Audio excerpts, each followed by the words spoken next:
नमस्कार दोस्तों, मैं रजनीश कुमार पांडे एक बार फिर से आपका हार्दिक स्वागत करता हूं आपके अपने चैनल वी प्रॉमिस यू पर।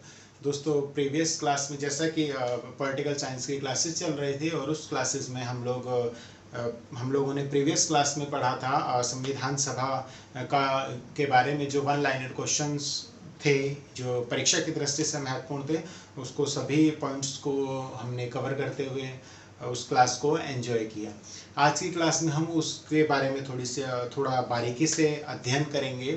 संविधान सभा क्या है, कैसे इसने अपने कार्यों को किया, उसके बारे में। लेकिन आज की क्लास आपको तभी इंटरेस्टेड और तभी आपको आनंद आएगा पढ़ने में जब आपको प्रीवियस क्लास अच्छे से आपने की हो।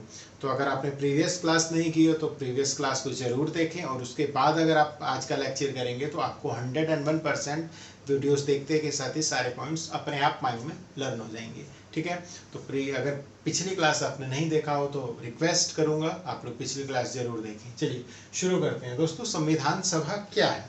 ठीक, जैसे कि पिछली क्लास में भी बताया था कि अंग्रेजों द्वारा एक कमेटी गठित की गई थी जिसका नाम है कैबिनेट मिशन। कब गठित की गई थी? वर्ष 1946 में।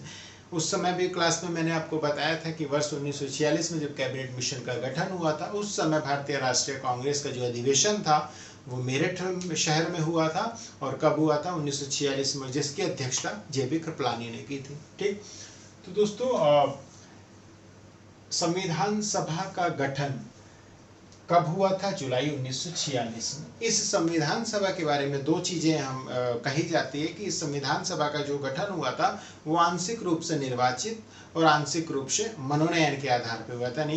यानी कि जिसके जो सदस्य थे उनमें से कुछ सदस्यों का मनोनयन हुआ था, वहीं कुछ सदस्यों का जो है निर्वाचन हुआ था। ठीक, किन सदस्यों का मनोनयन हुआ था और किसका निर्वाचन हुआ था आगे की क्लास में पढ़ेंगे, आगे के पॉइंट्स में पढ़ेंगे।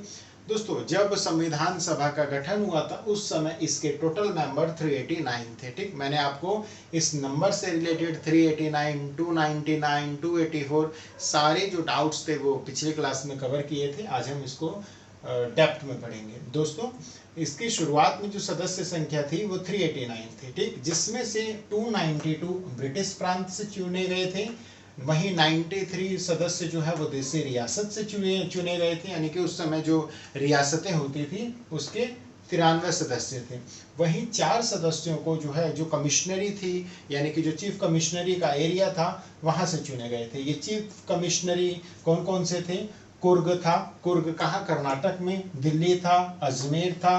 ठीक, वहीं सिंध था बलूचिस्तान में। ठीक, तो जो 292 सदस्य इस 389 में से लिए गए थे ब्रिटिश प्रांत से, उन सदस्यों का चुनाव अप्रत्यक्ष हुआ था। ठीक, यानी कि अप्रत्यक्ष निर्वाचन हुआ था। वहीं 93 सदस्य जो कि देसी रियासत से लिए गए थे इनका मनोनयन हुआ था। वहीं 4 सदस्य जो कि चीफ कमिश्नरी जो 4 एरिया थे कुर्ग, दिल्ली, अजमेर और सिंध से लिए गए थे जिनमें अप्रत्यक्ष निर्वाचन हुआ था। तो इसी कारण इसे बोला जाता है कि आंशिक रूप से निर्वाचित और आंशिक रूप से मनोनीत। ठीक, तो ये भी आपको क्लियर हो गया होगा। नेक्स्ट चलते हैं। इसके जो सदस्य थे वो 3 संप्रदायों में बटे हुए थे। ठीक, जैसे कि मुस्लिम, सिख और सामान्य। अब ये सामान्य सदस्य कौन होते थे? तो मुस्लिम एवं सिख सदस्यों को छोड़कर बाकी जो भी बच जाता था वो सामान्य में आता था। उस समय 2 महत्वपूर्ण पार्टियां हुआ करती थी, आज भी हैं। ठीक, कांग्रेस और मुस्लिम लीग। दोस्तों, संविधान सभा की जो पहली बैठक थी प्रीवियस क्लास में बता चुका हूँ, वो कब हुई थी? वो हुई थी 9 दिसंबर 1946 में। ठीक, जिसके अस्थायी अध्यक्ष कौन थे? डॉक्टर सच्चिदानंद सिन्हा। ठीक, 11 दिसंबर 1946 को स्थायी अध्यक्ष के रूप में सच्चिदानंद सिन्हा के स्थान पर डॉक्टर राजेंद्र प्रसाद को बनाया गया। क्यों बनाया गया?